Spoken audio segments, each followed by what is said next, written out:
இந்த 12 ஆண்டுகள்ல ரயில்வேல நம்ம அடிப்படை இன்ஃப்ராஸ்ட்ரக்சர் கட்டமைப்பு பார்த்துட்டோம். அது ரயில்வே ஆகட்டும், தேசிய நெடுஞ்சாலைகள், விமான நிலையம். நம்முடைய தூத்துக்குடி விமான நிலையம் தான் அதிகமான ரன்வே கொண்ட மூணு கிலோமீட்டர் ரன்வே கொண்ட விமான நிலையமாக நம்மளுடைய தூத்துக்குடி விமான நிலையத்தை மாண்புமிகு பிரதமர் அவர்கள் திறந்து வச்சாங்க. அது மட்டும் இல்லாமல் இந்த தூத்துக்குடியில கப்பல் கட்டும் தளம் இங்க வர இருக்கிறது.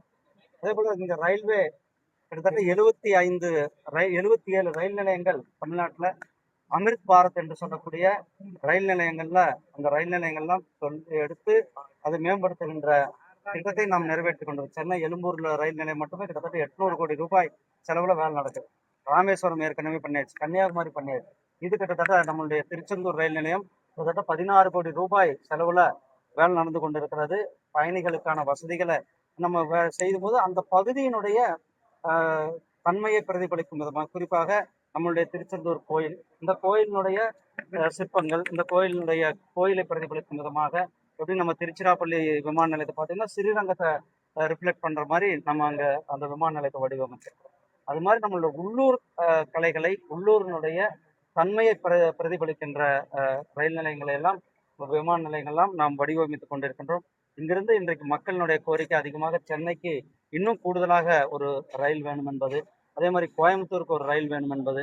ஏற்கனவே இங்க ஒரு வந்தே பாரத் ரயில் கொடுக்கலாமா என்று பரிசீலனை ரயில்வே போர்டுல பரிசீலனை பண்ணி கொண்டு இருக்கிறாங்க. அப்படி வரும்பொழுது இன்னும் அதிகமான பக்தர்கள் இங்க ஒரு நாளைக்கு கிட்டத்தட்ட 40,000 50,000 பக்தர்கள் வந்து கொண்டிருக்கிறார்கள். அந்த பக்தர்களுடைய தேவைகளை பூர்த்தி செய்வதற்கான ஒரு அடிப்படை சர்வேவும் நான் இன்னைக்கு பண்ண சொல்லியிருக்கேன். அது உடனடியாக ரயில்வே அமைச்சர் மரியாதைக்குரிய திரு அஸ்வின் வைஷ்ணவ்ஜி அவர்கிட்ட எடுத்து சொல்லி இந்த பகுதிக்கு நம் ரயில்வே திட்டங்கள் இன்னும் அதிகமாக என்னென்ன கொடுக்க முடியும். இந்த பட்ஜெட்ல மட்டும் பார்த்தீங்கன்னா கிட்டத்தட்ட 9 புதிய ரயில் பாதைகள் நம்ம கொடுத்துருக்கிறோம். சென்னையிலிருந்து நாகர்கோவிலுக்கு இரட்டை பாதை மின்மயமாக்குதல் முழுமையாக வேலை முடிவடைந்திருக்கிறது.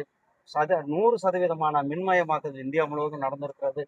முதல்ல 2014 வந்து தமிழ்நாட்டினுடைய ரயில்வே நிதி வெறும் 800 கோடி ரூபாய் வருஷத்துக்கு இருந்தது. இப்போ ஒரு வருஷத்துக்கு 6,500 7,000 கோடி ரூபாய் ஒவ்வொரு வருஷத்துக்கும் ரயில்வேக்காக தமிழ்நாட்டுக்கு ஒதுக்கப்பட்டு கொண்டிருக்கிறது. இதை தவிர்த்து தேசிய ஹைவேக்கள், 4 வழிச்சாலை, 6 வழிச்சாலை, 8 வழிச்சாலை, அதே போல அதிக ஸ்பீட் ரயில்னா Chennai to Bangalore, Bangalore to Hyderabad, Hyderabad to Chennai. இது எல்லாமே நம்ம எல்லாம் முன்னாடி வெளிநாட்டுல யாராவது போய் பார்த்துட்டு வந்தா புல்லட் ட்ரெயின்னு சொல்லுவாங்க. ஆனா அந்த புல்லட் ட்ரெயின்லாம் இன்னைக்கு நம்ம ஊர்ல சாத்தியமா இருக்கு. அடுத்த வருஷம் 2027 அகமதாபாத்ல இருந்து மும்பைக்கு புல்லட் ட்ரெயின் வர இருக்கிறது. நம்ம ரீஜன்லயும் வர இருக்கிறது. வந்தே பாரத் ரயில்கள் கிட்டத்தட்ட தமிழ்நாட்டில் மட்டுமே 15க்கும் மேற்பட்ட சர்வீஸ்கள் வந்தே பாரத்கள் இயங்கிக் கொண்டிருக்கிறது.